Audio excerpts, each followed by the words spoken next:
Hello friends, മഴതോരു മുംബൈയിലേക്ക് എല്ലാവർക്കും സ്വാഗതം. അങ്ങനെ നമ്മുടെ രേവതിക്കുട്ടിയുടെ അടുത്ത് നമ്മുടെ അലീന പറയുന്നുണ്ട് കേട്ടോ കാര്യങ്ങളെല്ലാം. അത് കഴിഞ്ഞ് രേവതിക്കുട്ടിക്ക് എന്തൊക്കെയോ പ്രതീക്ഷകളുണ്ട്. ശരിക്കും ശരണ്യ ഇങ്ങനെയൊക്കെ പറയോ, സത്യം പറയോ എന്നൊക്കെ ചോദിക്കാൻ കേട്ടോ നമ്മുടെ അലീനയോട്. അപ്പോൾ അലീന പറയുന്നുണ്ട്, അവരുടെ മനസ്സാക്ഷിക്ക് എന്താ താല്പര്യം അതുപോലെ പറഞ്ഞോട്ടെ. എന്നാൽ അലീനയും രേവതിയോട് പറയാണ്. ആ സംഭാഷണമെല്ലാം കഴിഞ്ഞതിന് ശേഷം ബാലചന്ദ്രനും അലീനയും കൂടെയാണ് നേരെ കോടതിയിലേക്ക് പോകുന്നതും അവിടെ രോഹിത്തിനെയും ഹരീനെയും ഒക്കെ കൊണ്ടുവരികയും ഒക്കെ ചെയ്യണം കേട്ടോ. ഇതിനിടയ്ക്ക് വക്കീൽ വന്നിട്ട് പറയാണ്, അപ്പോൾ നമുക്ക് നോക്കാം, പ്രതീക്ഷയുണ്ടെന്ന്. ആ ഒരു പ്രതീക്ഷയോടുകൂടി അവരോട് നിൽക്കുന്ന സമയത്ത് ശരണയും കൊണ്ടുവരുവാണ്, പോലീസ് തന്നെയാണ്. ശരണയ്ക്കാണെങ്കിൽ ഒന്ന് ജസ്റ്റ് തിരിഞ്ഞ് നോക്കുമ്പോൾ തന്നെ അലീന അവിടെ നിൽക്കുന്ന കാണട്ടോ. അലീനയ്ക്ക് ശരണയുടെ ഒരു നോട്ടം കിട്ടിയാൽ മതി. അങ്ങനെ അലീന മുന്നോട്ട് വരുവാണ്. ചെറുതായിട്ട് അവർ തമ്മിൽ കണ്ണും നോക്കുന്നുണ്ട് കേട്ടോ. പരസ്പരം പറയാതെ തന്നെ ശരണയ്ക്ക് മനസ്സിലാവുന്നുണ്ട് സത്യം തുറന്ന് പറയണം എന്ന്. അലീനയ്ക്കും ഉറപ്പുണ്ട് അവളത് പറയും, അതിനുള്ള ധൈര്യം അവൾക്ക് ഉണ്ട് എന്നുള്ളത്. അങ്ങനെ ഇതെല്ലാം കുറച്ച് കഴിഞ്ഞ് അകത്തുള്ള സംഭാഷണങ്ങളും വാദപ്രതിവാദങ്ങളും തിരിച്ചറിയലും എല്ലാം കഴിഞ്ഞ് അവരുടെ അഡ്വക്കേറ്റ് പുറത്തേക്ക് ഇറങ്ങി വന്നിട്ട് ആ സന്തോഷ വാർത്ത അറിയിക്കുകയാണ് നമ്മുടെ ബാലചന്ദ്രനോട്. എന്തായാലും രോഹിത്തിന് ജാമ്യം കിട്ടിയിട്ടുണ്ട്. എന്തായാലും ഇതിൻ്റെ മറ്റുള്ള നടപടികളെല്ലാം പുറകെ വരും. പിന്നെ ഇന്ന് തന്നെ റിലീസാവില്ല, ഇത്രയും നേരം ആയില്ലേ കോടതി പരിപാടികൾ കഴിഞ്ഞിട്ട്. നാളെ ആവും മിക്കവാറും സബ് ജയിലിൽ നിന്ന് രോഹിത്തിനെ വിടുക. അതുകൊണ്ട് നിങ്ങൾ അതുവരെ ക്ഷമിച്ചേ പറ്റത്തുള്ളൂ. അല്ല, ഞങ്ങൾക്ക് പേടി അതല്ല, അതുപോലെ തന്നെ കിട്ടുമോ അവനെ. ഒരു ദിവസം വീണ്ടും അവിടെ ഇരിക്കുകയാണ്, അതൊന്നും നിങ്ങൾ പേടിക്കണ്ട എന്നൊക്കെ വക്കീൽ പറഞ്ഞ് സമാധാനപ്പെടുത്തുന്നുണ്ട് കേട്ടോ. അതും കേട്ടുകൊണ്ട് മനുവും ശിവനും കൂടെ അടുത്ത് വന്നിട്ട് പറയാം, എന്തായാലും രോഹിത്ത് രക്ഷപ്പെട്ടല്ലോ, സമാധാനമായി. പക്ഷേ ഹരിക്ക് കിട്ടിയില്ല. എന്നാലും ഹരിയെ കൂടെ ഒന്ന് പുറത്തിറക്കാൻ പറ്റുന്ന എന്തെങ്കിലും കാര്യം നമുക്ക് അലീന സഹായിച്ചൂടെ. ഇതിപ്പോൾ അലീനയുടെ ഒരു മിടുക്ക് കൊണ്ട് മാത്രമാണ് രോഹിത്ത് പുറത്തിറങ്ങിയത് എന്നൊക്കെ പറയുമ്പോൾ നമ്മുടെ അലീന പറയുന്നുണ്ട്, അങ്ങനെയൊന്നും വിചാരിക്കണ്ട, ഒരിക്കലും അങ്ങനെയല്ല. ഞാനങ്ങനെ ശരണ്യോട് പറയത്തുമില്ല ഇതുപോലെ വേണമെന്നും സത്യം തുറന്നു പറയണമെന്നും. അവൾക്ക് വേണ്ട ധൈര്യം ഞാൻ കൊടുത്തു, ആശ്വാസം കൊടുത്തു, അത്രയേ ഉള്ളൂ. പിന്നെ രോഹിത് തെറ്റ് ചെയ്തിട്ടില്ലാത്തതുകൊണ്ടാണ് അവൻ പുറത്തിറങ്ങിയത്. പക്ഷേ ഹരിയെ കൂടെ നിനക്കൊന്ന് പറഞ്ഞ് എങ്ങനെയെങ്കിലും ഹരിയയ്ക്ക് വേണ്ടി നിനക്കൊന്ന് സംസാരിച്ചുകൂടായിരുന്നോ എന്ന് ശിവൻ ചോദിക്കുമ്പോൾ അലീന പറയുന്നുണ്ട്, ഇല്ല, ഇനി ഒരു പക്ഷേ അങ്ങനെ ഒരു ചാൻസ് കിട്ടിയാൽ പോലും ഹരിക്ക് വേണ്ടി ഞാൻ സംസാരിക്കില്ല. ഹരി എന്താ എന്നോട് ചെയ്തതെന്നും രോഹിത് എന്താ എന്നോട് ചെയ്തതെന്നും എനിക്ക് നല്ല ബോധ്യമുണ്ട് അങ്കളെന്ന് പറയാട്ടോ. അപ്പം മനു പറയുന്നുണ്ട്, അതെ, അച്ഛൻ വിചാരിക്കുന്ന പോലെ അങ്ങനെ ശരണ്യെ സ്വാധീനിക്കാൻ വേണ്ടിയിട്ടൊന്നുമല്ല അലീന അങ്ങോട്ട് പോയത്. സാരമില്ല, എന്തായാലും അവന് 30 ദിവസം കൂടെ റിമാൻഡിൽ നീട്ടിക്കിട്ടിയിട്ടുണ്ട്. അത് കഴിഞ്ഞ് നമുക്ക് എന്തെങ്കിലും ചെയ്യാം, അതുവരെ കാത്തിരിക്കാം എന്ന് പറഞ്ഞ് ഇവർ തിരിച്ചു പോവാം. എന്നാലും കമലെടുത്തിക്ക് വിഷമമായി കാണും അല്ലേ എന്നിങ്ങനെ ബാലചന്ദ്രൻ ചോദിക്കുകയാണ്. പോട്ടെ, അവളൊരു പൊട്ടി.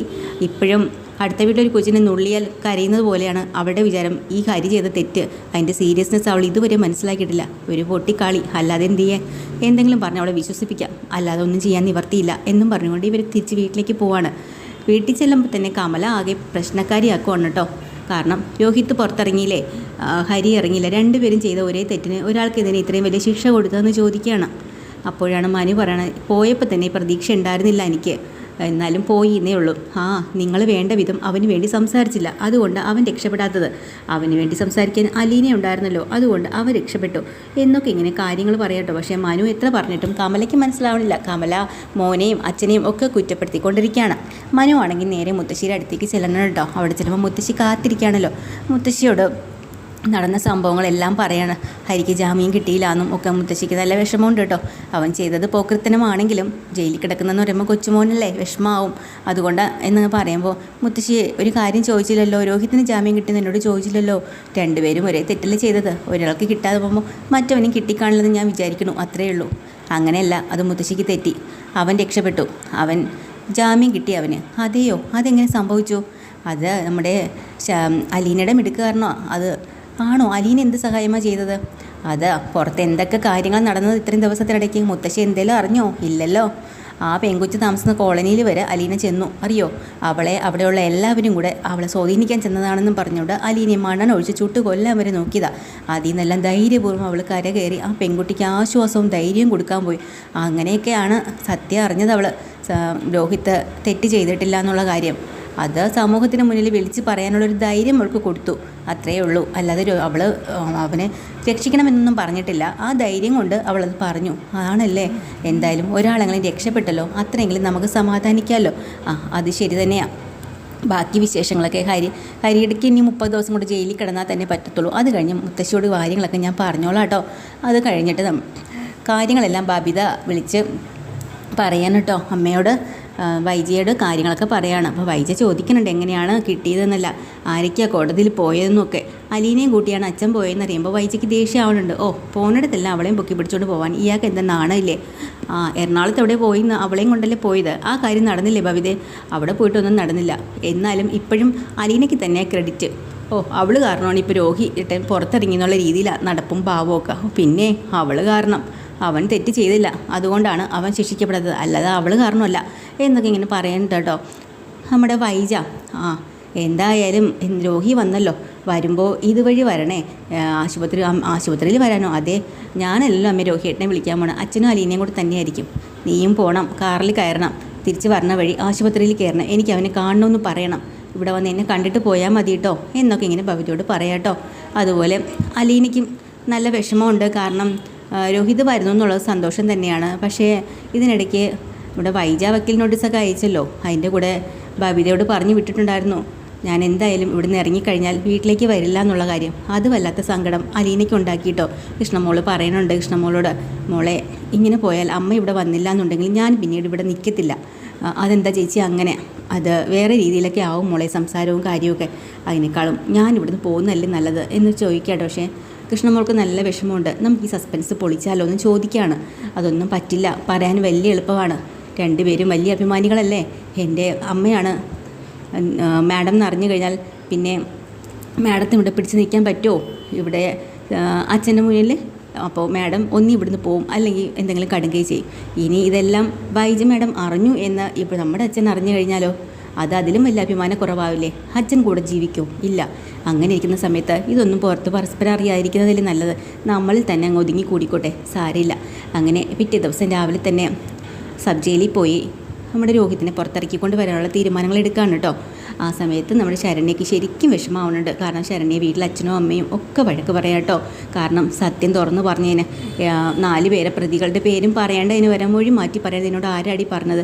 ഇനിയിപ്പം നമ്മുടെ കൂടെ നിൽക്കുന്ന സംഘടനകളൊക്കെ നമ്മളെ വഴക്ക് പറയും, നമ്മുടെ കൂടെ നിൽക്കില്ല, നിനക്ക് ഗവൺമെൻറ് ജോലി തരാമെന്ന് പറഞ്ഞു, വീട് വെച്ച് തരാമെന്ന് പറഞ്ഞു, ഒന്നും നടക്കില്ല, നീയായിട്ട് ഇത്രയൊക്കെ ഒപ്പിച്ച് വെച്ചപ്പോൾ സമാധാനമായല്ലോ എന്ന് പറഞ്ഞ് കുറേ വഴക്ക് കൊടുക്കുക. അപ്പോൾ ശരണ്യ പറയുന്നുണ്ട്, അമ്മേ ജീവിതകാലം മുഴുവനും തെറ്റ് ചെയ്യാത്ത ഒരാൾ, ഞാനൊരു അബദ്ധത്തിൽ ചെന്ന് ചാടി, അതുപോലെ ഒരു അബദ്ധത്തിൽ വന്ന് ചാടിയ ഒരു പയ്യനാ രോഹിത്ത്, അവനെ കൊടുക്കേണ്ട ആവശ്യമുണ്ടോ? രക്ഷപ്പെട്ടു പോട്ടെ. ഞാൻ സത്യം പറഞ്ഞതാണോ നിങ്ങളുടെയൊക്കെ തെറ്റ്? ജീവിതകാലം മുഴുവനും കള്ളം പറഞ്ഞിട്ട് അത് ഞാൻ പേറിക്കൊണ്ട് നടക്കണോ അല്ലേ കുറ്റബോധമായിട്ട്? അതാണോ നിങ്ങളുടെ ആവശ്യം എന്നൊക്കെ ശരണ്യ തിരിച്ച് ചോദിക്കുകയും ചെയ്യാണ്. എന്നിട്ട് ശരണ്യയ്ക്ക് ഫോണൊക്കെ കിട്ടുന്നുണ്ട് കേട്ടോ. സാറിന് ഫോണൊക്കെ പിടിച്ച് വാങ്ങിച്ച് മാറ്റി വെച്ചിരുന്നല്ലോ, ആ ഫോണെടുത്ത് അലീനയെ വിളിക്കുകയാണ്. അപ്പോൾ അലീനയ്ക്ക് വലിയ ആശ്വാസമാവുക കേട്ടോ. ശരണ്യ കാര്യം പറയുന്നുണ്ട്, ചേച്ചി ഞാനിവിടെ വല്ലാതെ വിഷമത്തിലാണ്, അച്ഛനും അമ്മയൊക്കെ എന്നെ ഒത്തിരി വഴക്ക് പറഞ്ഞു, എന്നാലും സാരമില്ല, രോഹിയേട്ടൻ രക്ഷപ്പെട്ടല്ലോ, രോഹിയേട്ടനെ എതിരെ എനിക്ക് സത്യം പറഞ്ഞല്ലേ പറ്റുള്ളൂ, അയാൾ ഒരു തെറ്റും ചെയ്തിട്ടില്ല, അതുകൊണ്ടാണ് ഞാൻ തുറന്നു പറഞ്ഞത്. നല്ല കാര്യം തന്നെ മോളെ, കാരണം ഒരു നിരപരാധിയും ശിക്ഷിക്കപ്പെടേണ്ട ആവശ്യമില്ല, തെറ്റ് ചെയ്തവർ ശിക്ഷിക്കപ്പെട്ടോട്ടെ, കുഴപ്പമില്ല. എന്നാലും ഞാൻ അവനെ പുറത്തിറക്കണമെന്ന് നിന്നോട് നിർബന്ധിച്ചിട്ടില്ല, നിനക്ക് ധൈര്യം തന്നു, അത്രയേ ഉള്ളൂ. അതെനിക്കറിയാം, ആ ധൈര്യം കൊണ്ട് തന്നെയാണ് ചേച്ചി ഞാൻ സത്യം പറഞ്ഞത്. എൻ്റെ വീട്ടുകാർക്കൊന്നും അത് ബോധിച്ചിട്ടില്ല, എന്നാലും സാരമില്ല, കുറ്റബോധം കൊണ്ട് ജീവിതകാലം മുഴുവനും ജീവിക്കാനൊന്നും എനിക്ക് വയ്യ. ചേച്ചി പറഞ്ഞതുപോലെ ധൈര്യത്തോടു കൂടി ഞാനിനി തല ഉയർത്തിപ്പിടിച്ച് എനിക്ക് മുന്നോട്ട് ജീവിക്കണം, എനിക്കൊന്നും സംഭവിച്ചിട്ടില്ല എന്നുള്ള ചിന്തയിൽ തന്നെ ഞാൻ ജീവിക്കും. മിടുക്കി, അങ്ങനെ തന്നെ വേണം. മോൾക്ക് എന്താവശ്യമുണ്ടെങ്കിൽ മോളെ എന്നെ വിളിച്ചോണം കേട്ടോ. എൻ്റെ രേവതിക്കുട്ടി ഓർക്കുമ്പോഴൊക്കെ മോളെ എന്നെ ഓർക്കുക. രേവതിക്കുട്ടിയെ പോലെ തന്നെ എനിക്ക് ശരണ്യ മോള്, എന്ത് വേണമെങ്കിലും നിനക്ക് എൻ്റെ സഹായം സ്വീകരിക്കാം. പക്ഷേ ചേച്ചി കുറേ നാളത്തെ കോളനിയിലേക്ക് വരല്ലേ, ഇവിടെ എല്ലാവരും ആകെ പ്രശ്നത്തിലാണ്. അപ്പോൾ ചേച്ചി ഇനി കണ്ടു കഴിഞ്ഞാൽ ആകെ കുഴപ്പമാവും, അതുകൊണ്ട് എന്തെങ്കിലും ആവശ്യമുണ്ടെങ്കിൽ ഞാൻ ചേച്ചി അങ്ങോട്ട് വിളിച്ചോളാം എന്നൊക്കെ പറഞ്ഞ് സമാധാനിപ്പിക്കാട്ടോ. ഇതൊക്കെ തന്നെയാണ് ഇന്നത്തെ എപ്പിസോഡിൽ. ഡീറ്റെയിൽഡ് എപ്പിസോഡുമായി വീണ്ടും വരാൻ. ചാനൽ ഇഷ്ടമായി ലൈക്ക് ചെയ്യുക, സബ്സ്ക്രൈബ് ചെയ്യുക. Thank you.